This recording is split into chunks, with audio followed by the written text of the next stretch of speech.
Life is a manifestation of where you direct your energy. It truly is. And what we should really start with is to actually look at energy the same way we look at water. If I took a watering can and I watered a garden bed, would the weeds grow or the flowers grow? Both, right? Water has no ability to discriminate between the weeds and the flowers. Whatever I water starts to grow. Energy is the same way as well. If I took energy and I invested it into something negative, it will grow and become more negative. If I took energy, invested it into something positive, it will grow and become more positive. Energy has no ability to discriminate between what's positive and what's negative. Whatever you invest energy into starts to grow and manifest in your life. Right now, you're the sum total of where you've been investing your energy throughout your entire life. So the goal really in life is to figure out what it is you want, right? What's your purpose in life, who and what's important in your life, and be able to direct energy towards that so that you can manifest that in your life. So where do we begin with this? We begin by understanding how the mind works. I'll have to say with you, after living 10 years as a celibate monk in a cloistered monastery in Hawaii, this would probably be the most important thing I could ever share with you, understanding how the mind works. From a monk's perspective of understanding the monk and experience of a monk's perspective of understanding the mind and experience of the mind, and my perspective and my experience of the mind, there are two things we need to understand: awareness and the mind. Let's define what they are. Let's define awareness as a glowing ball of light. So imagine an orb, a glowing ball of light that can float around. Let's call that awareness and put that aside. Now let's define the mind. Let's define the mind as a vast space with many different areas within it. One area of the mind is angry, hatred, jealousy, joy, happiness, sex, food, art, science, technology, a whole bunch of different things, right? Your awareness, that ball of light, can actually move to any area of the mind you want it to go to. So if your awareness, this glowing ball of light, goes to the happy area of the mind, it lights up that particular area of the mind. You become conscious of being happy. Are you happy? No, you're in an area of the mind called happiness. If this ball of light goes to the angry area of the mind, it lights up that particular area of the mind. Are you angry? No, you're in an area of the mind called anger. And by using your willpower and your powers of concentration, you can actually take your awareness, this ball of light, to any area of the mind that you want to go to. And here's the most important part. Where your awareness goes, that's where your energy is flowing. So if your awareness goes to the angry area of the mind, your energy is flowing there, it's actually strengthening that particular area of the mind. So this is the theory of it. So let's do a little practical exercise to see if this actually works or if it's just some monk talk, okay? So for that, I need some audience participation. I need all of you to sit up straight in your chair, okay? And put your feet down on the ground. And if you're leaning back in your chair, sit forward a little bit. Keep your spine straight. Roll your shoulders back. You can keep your head nicely balanced on top of your spine. Your eyes are closed. Don't worry, we're not going to chant or hold hands. Until later, just kidding. So take a slow, deep breath in with your eyes closed. Take a slow, deep breath in, slowly exhale. Then take another slow, deep breath in again, and then slowly exhale. I want you to become aware of the chair that you're sitting on. Is it comfortable? Is it not comfortable? The temperature of the room? Is it cold? Warm? What about your body posture? Is your spine straight? Your shoulders rolled back? You're sitting a little bit forward, your head nicely balanced on top of your spine. Now I want you to become aware of the most recent wedding that you attended. Do you remember whose wedding it is? Were you happy for the couple getting married? Try and think as much detail as you can about the wedding. Do you remember what you wore to the wedding? Do you remember what the bride wore? Did she make a good choice with her dress? How was the food at the wedding? Alcohol? Did you drink a lot? Was there good music? Did you dance? Did you do some crazy wedding dance? Now I want you to become aware of the most recent vacation that you went on. What kind of vacation was it? Was it a surfing trip? Yoga retreat, holiday, shopping, camping, backpacking? Try and think as much detail as you can about the vacation. What was the weather like where you went? Was it cold, rainy, hot, humid, dry, snowing? Do you remember the favorite hotel you stayed in? How was the food? Bland, spicy, Did you get sick eating the food? Did you shop a lot? What was one thing you bought on the trip that you really liked? Your eyes are still closed. I want you to become aware of the room again. Try and feel the temperature of the room. Is it warm? Is it cold? The chair you're sitting on, is it comfortable? Is it not? Is your spine still straight? Are you hunching? Are your shoulders rolled back? Okay, slowly open your eyes and you can lean back in your chair. Well, thank you very much for doing that exercise with me. That exercise is really to prove two things to you. One is there's a clear separation between awareness and the mind, two completely different things. Second is you can actually take your awareness and move it to any area of the mind you want it to go to. Well, you gave me permission to do it, so I took your awareness from the room, I took it to an area of the subconscious mind where the memory of the wedding resided, and then I took you to the vacation area of the mind, and then back to the room again. How do I know you were thinking about the wedding? Well, I had my eyes open and your eyes were closed. And when I asked questions, I could see the reactions in your face. Did the bride make a good choice with her dress? A couple of you went, okay. Did you drink too much? A few heads went down. So I knew you were thinking about the wedding, right? So I took your awareness to different areas in the mind. This happens all day. All day we allow people and things around us to dictate where awareness goes in our mind. Let's do one little exercise again just to emphasize this point, because to me this is really, really important, and it's the crux of really managing energy in your life. Can you remember your first kiss? Do you remember who it was? Do you remember his or her name? Do you remember where it took place? Back of Dad's car? Behind the garage? What was the experience? What was the emotion that was associated with that experience? Come on, really think about it. It wasn't that long ago. Come on. Were you embarrassed? Were you nervous? Do you remember? Do you remember the person's name? Okay, some people are laughing, blushing. Do you remember the first time someone you loved, someone really close to you, passed away? Do you remember that? Do you remember getting a phone call, being told that this person that you love has just died? How did you feel? What was the emotions associated with that experience? Did you have the blessing of being able to see the body before it was cremated or buried? Do you remember standing next to the body, wondering how it felt, knowing that you'd never see this person again? How did it feel for you? Do you remember the emotions?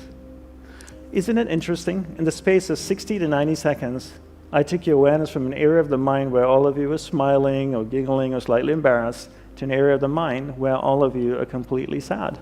Or not sad, or just feeling the vibration of the room just completely changed, right? And I could take your awareness now to an angry area of the mind where you all get angry, you get up and you leave, and Sarah and the team would be really upset with me. And this happens all day, right? All day we allow people and things to dictate where our awareness goes. And because they dictate where our awareness goes, that's where our energy flows as well. And where our energy flows is what manifests in our life. So really the goal in life is not really to control your mind, but rather to control where your awareness is going within your mind.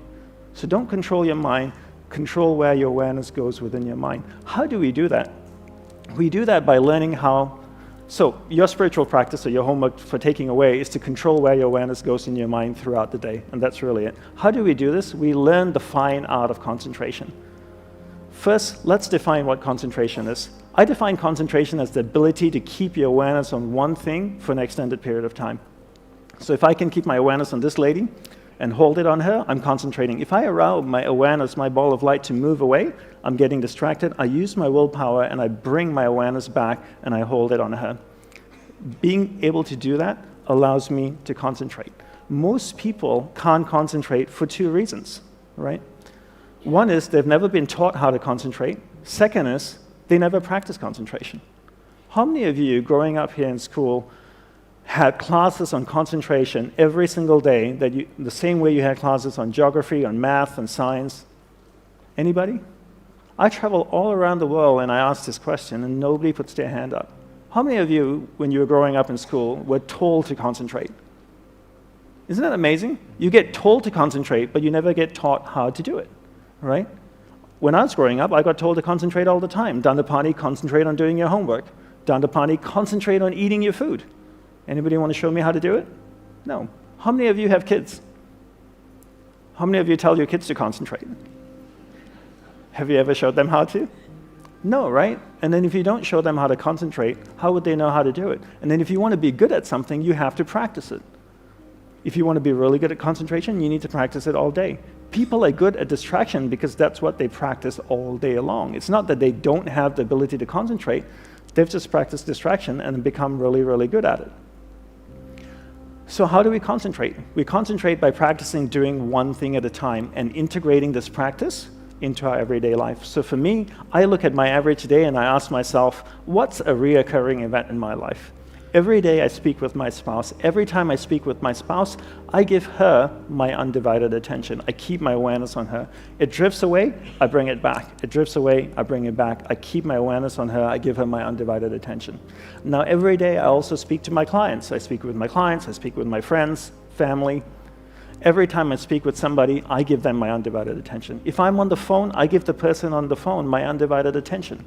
I practice doing one thing at a time. By the end of the day, I've clocked about maybe 6 to 8 hours of practicing concentration. 6 months later, I become really good at concentration. 12 months later, I become really good at concentration. The best way to become good at something is to take a tool and insert it into a reoccurring event in your life. And this is the best way to become good at something rather than to create another practice in your life. Just take a tool and insert it into the practice, into a reoccurring event in your life. So your homework is to give someone, or whatever you're doing, your undivided attention. Pick one person in your life for the next 1 month that you will give your undivided attention to. Every time you speak with that person, stay completely focused on them, keep your awareness on them. The rest of the day you can go ahead and be a squirrel, but just whenever you're speaking with that person, give that person your undivided attention. And you need to practice and build in incremental steps. The other thing we need to learn to develop is our willpower, right? Everybody is born with various levels of willpower, but one thing we never get taught to do is to actually develop willpower. And willpower is like a muscle. I call it a mental biceps. If I could draw biceps around my mind, that would be my willpower. There are 3 ways to develop willpower. 1, finish what you begin. 2, finish it well beyond your expectations. 3, do a little bit more than you think you're able to do. All of these 3 ways require effort, and that effort is willpower, right? So how do I develop willpower? I take these 3 methods and I apply it to things that reoccur in my life. What's something that reoccurs in my life every day? Every day I sleep. What a great opportunity to develop willpower. Before I go to sleep, I floss, I brush my teeth, put on my pajamas, I go to sleep. When I wake up in the morning, I finish the process of sleep. How do I finish the process of sleep? I make the bed every day. So every day I wake up in the morning, I make the bed. What's something else that I do every day? Every day I have breakfast. If I have time to make breakfast, I have time to eat breakfast, then I have time to do the breakfast dish and put it away, right? So I finish the process that I began. And I bring this into everything that I do. Then throughout the day, I develop willpower. The more I practice this, the better I get. Now I have tremendous amount of willpower. After 6 months, I've developed a lot of willpower.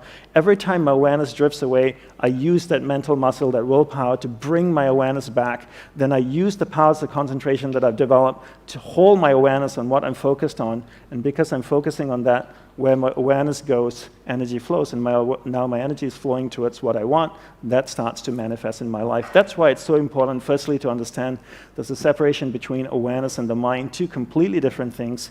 You control where your awareness goes, you control where your energy is flowing, and you control what's manifesting in your life.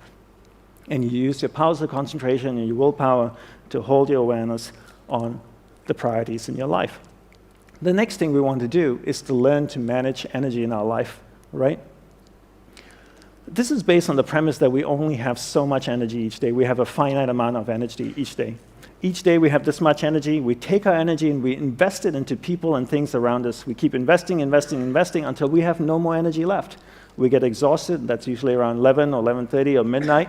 We go to sleep. Our energy builds up again. We go out the next day and we invest our energy into people and things till we have no more energy. But the one thing most people don't do is we never evaluate who and what we're investing our energy in.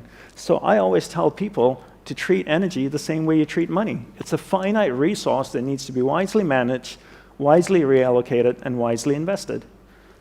No matter how rich you are, you only have so much money, right? And before you spend money, most of us think and evaluate what we're investing our money in. If somebody asks us for $5,000 or $30,000 to invest into a startup or a company, we would ask questions. We just wouldn't hand them $30,000. We would ask, what's your plan with it? What are you going to do with this money? What's my return on my investment? Because it's a finite resource. So why don't we do the same thing with energy? Before we invest energy into someone or something, why don't we evaluate if that person or that thing is deserving of our energy? Because if you only have this much energy, and if I took 10% of my energy and I gave it to John, that's 10% I could have given to my spouse, my business, the things and people that I love. Remember the law of thermodynamics. Energy cannot be created or destroyed, but it can be transferred or transformed from one thing to another, right? So I can't create energy. If I give 10% to John, I want to know he's going to do something good with it. Because if he's just going to squander it, I'd rather take it and give it to the people and things that I love. So why is it important to manage energy? For me, the greatest impetus for managing energy is death. Death is the greatest impetus for me to manage energy. I realize that life is finite, that I only have one life as me. And regardless of my beliefs, I know I have one existence, and as Dandapani. And what happens after death, I'm not quite sure.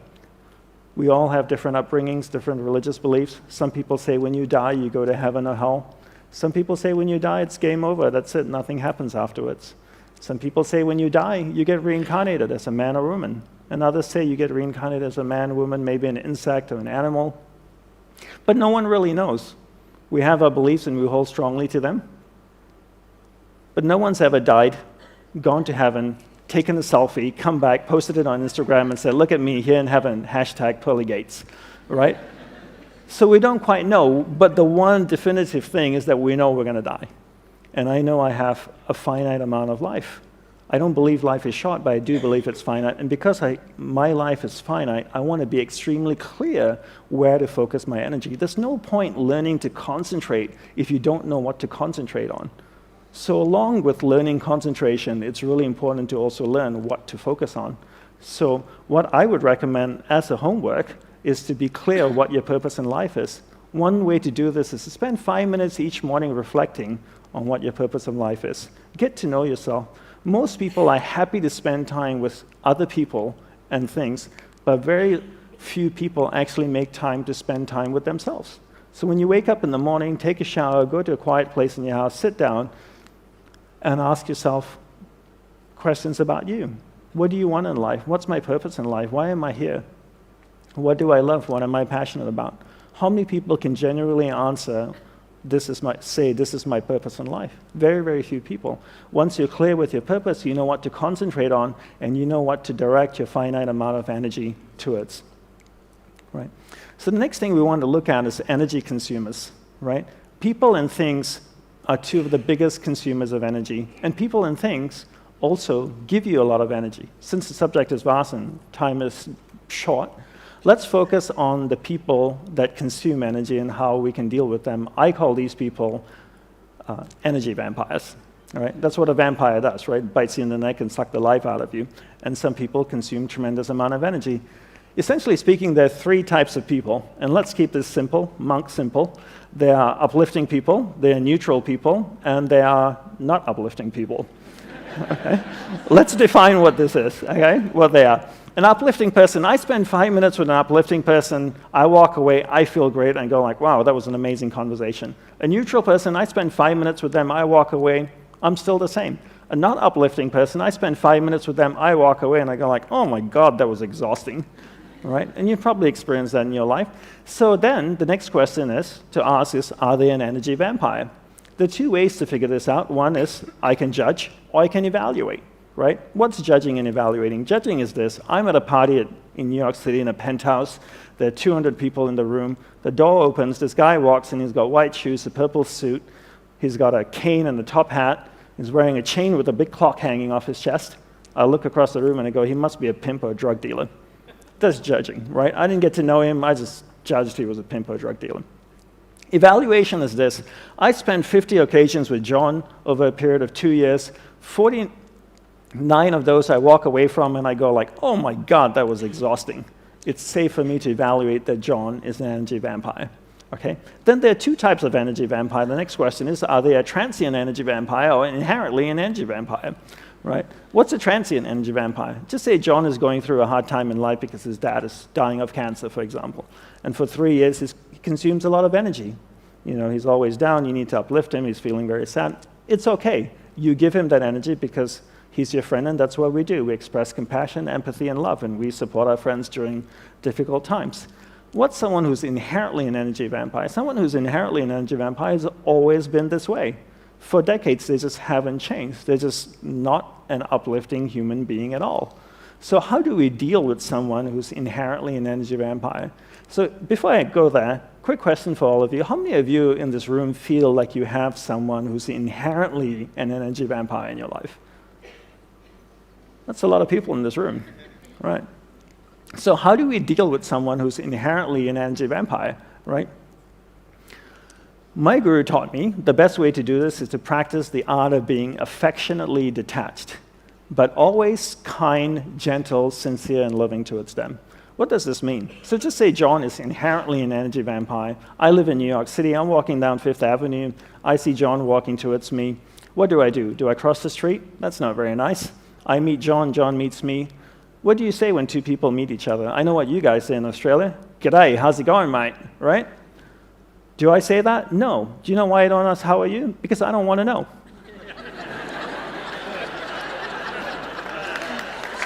It's true. You have to understand, I'm in the monk business. When I ask somebody, how are you, they tell me their entire life story. It's a confession time, so I don't even ask, how are you? John asks me, how are you? I say, I'm doing very well, thank you very much. And then I reply, what a beautiful day in Sydney, right? It's true, I'm being sincere, I'm being kind. And then I say to him, please excuse me, I have something really important to do. It's true, my life is finite, and I'm very clear what my purpose is, right? I'm not lying. And then what do people say at the end of a conversation? It was a pleasure meeting you. Actually, it wasn't. Let's do lunch. Why? See you later. Not really, don't want to. Why do we say the things we don't mean and ask the questions we don't want answers to? So at the end of a conversation, I say, have a wonderful day, which is true. I know he's inherently an energy vampire, but I do wish he has a wonderful day. So the concept of being affectionately detached is to not engage with someone, right? Just to be kind, to be gentle, to be sincere and loving towards them, but not engaging with them. What's another way to protect yourself from an energy vampire? Is to place the burden of responsibility on them. What does that mean? I'll give you an example. I have a client of mine who's an expert in social media, right? So a lot of people want to get together with him, have a cup of coffee, a glass of wine. Let's catch up for lunch. Let's do dinner. Why? Because they want to pick his brain, right? And get information from him. And he can't sustain this because everybody wants a little bit of his time and is just can't live this way. So I told him, this is what you need to do. You need to tell this person who wants to meet with you to read your favorite marketing book. Read your favorite marketing book, write down 7 key points and email it to you.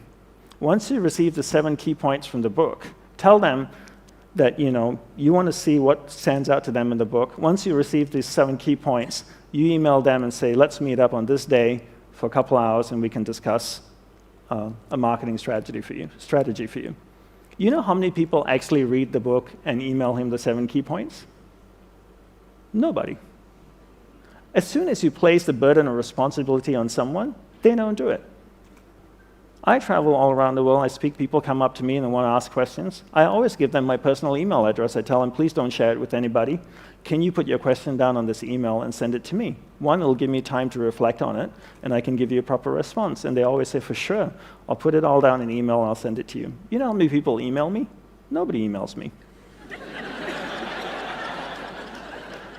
Simple little task, right? I'm not asking them to do yoga, to meditate, to breathe out of one nostril. You just send me an email with your problems, and they don't do it. So place the burden of responsibility on someone. If you're somebody who's developed a particular skill, you're an expert in a particular niche, in a particular area, and you find that people want your time, they want your energy, the one simple way to protect yourself is to place the burden and responsibility on them. Give them a simple task to do and see if they do it. And if they fulfill that task and come back to you, then go out of your way to help them, okay? Another thing I want to talk about, so your spiritual practice is to every year evaluate the people in your life, right? So go through a process of evaluation and reallocate your energy between people who uplift you and people that don't uplift you. And this is something that I do all the time, right? Another thing I want to talk about and wrap up with is mental energy vampires. What's a mental energy vampire? Mental energy vampire is unresolved emotional experiences that are sitting in our subconscious, right? Most people's subconscious mind looks like this Indian flower market. It's just packed with stuff because people don't resolve stuff as they go through life, right? Everything that is once passed through your conscious mind in the form of experience is resident in your subconscious mind, and all these experiences have emotion attached to them, right? One simple way to deal with unresolved emotional experiences is to do this exercise called the Vasana Daha Tantra. That's a Sanskrit name for it. And what it really is to take a piece of paper and write down the problem on it. Every experience has emotion attached to it. And I want to share with you a quote from Tesla, which I think really encapsulates the philosophy that I believe in or that I was trained in the monastery. Tesla says, if you want to find the secrets of the universe, think in terms of energy, frequency, and vibration. Everything is made up of energy, and it's vibrating at a certain frequency. So if I have an experience, it has emotion attached to it, it's vibrating in my subconscious mind. My goal is, I can't do anything about the experience because it's already happened, but what I can do to help myself is to remove the emotion that's attached to experience. So I take a piece of paper, I write down the problem. As I write down the problem, something really interesting happens. That experience moves from my subconscious mind to my conscious mind because I'm reliving it. The interesting thing that happens is the energy, the emotion actually comes out of the experience, flows through my hands into the piece of paper. Now I crumble the piece of paper and I burn it in a fire. It could be a garbage can, a fireplace, it doesn't really matter. Does the fire destroy the emotion? No, because you can't destroy energy. But what it actually does is transform the emotion in the paper into heat, flame, ash, smoke, and a whole bunch of different things.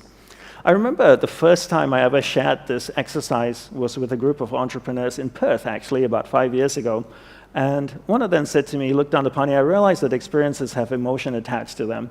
And I realize as well, when you relive it or you're writing about it, it goes from your subconscious mind to your conscious mind. But this whole concept that emotion comes out of the experience, flows through your hands into the piece of paper, I find it really hard to believe. I find it that's a little bit too spiritual. I said, fair enough. So I asked him, do you have kids? He says, yeah, I have a couple of kids, a 4-year-old and a 6-year-old. And I said, on Father's Day, on your birthday, do they ever make you cards? They said, they do that all the time. Can you describe the card? Well, they said, usually go to the back of the house, they find an old piece of cardboard, they draw on it, they stick a bunch of things on it, stars and a bunch of ribbons, and then on Father's Day, on my birthday, they hand me the card. I said, how does it look? They go, well, it doesn't look that great. It's made by a 4-year-old. But I said, let me ask you this way. If you saw it in the store, would you pay money for it? And they go like, no way. But do you keep it? He says, yeah, I keep every single one. And I asked him why. He said, well, it's so full of love. I said, wait a minute, you're telling me your kids know monk magic? Because 2 minutes ago, I told you about putting emotion in a piece of paper, and you looked at me like I was a crazy person. And now your 4-year-old son knows how to do this. Right?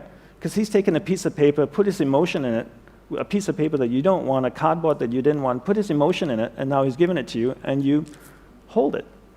So you can actually transfer energy from you, emotion from inside of you, into another matter. How many of you have kids and have one of those not-so-attractive drawings at home? Do you keep them? Why? You'd never be able to sell it to anybody. Nobody would want to buy it, all right? You keep it because they're so full of love. It's full of emotion, right? So you can move emotion out of you. So the exercise here is really, if you ever find that you have unresolved emotional experiences sitting in your subconscious, consuming tremendous amount of energy, take a piece of paper, write it down, and then burn it in an ordinary fire. How many times should you write? Well, depending on the emotion. If it's an intense experience, you might have to write about it 3 or 4 times. If it's not so intense, maybe once or twice. So just to wrap up over here,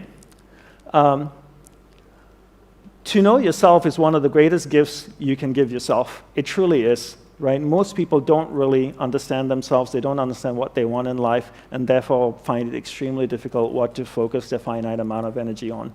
I want to leave you with 2 quotes. from my guru. The first one is proceed with confidence, right? Proceed with confidence.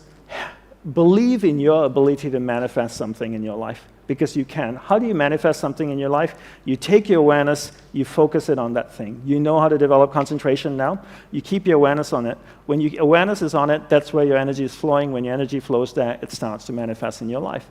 And believe in your ability to do that and proceed with confidence. The next thing is, life is meant to be lived joyously. It truly is.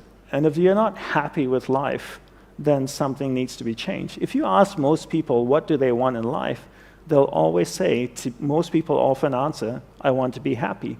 Happiness should never be pursued. Don't pursue happiness.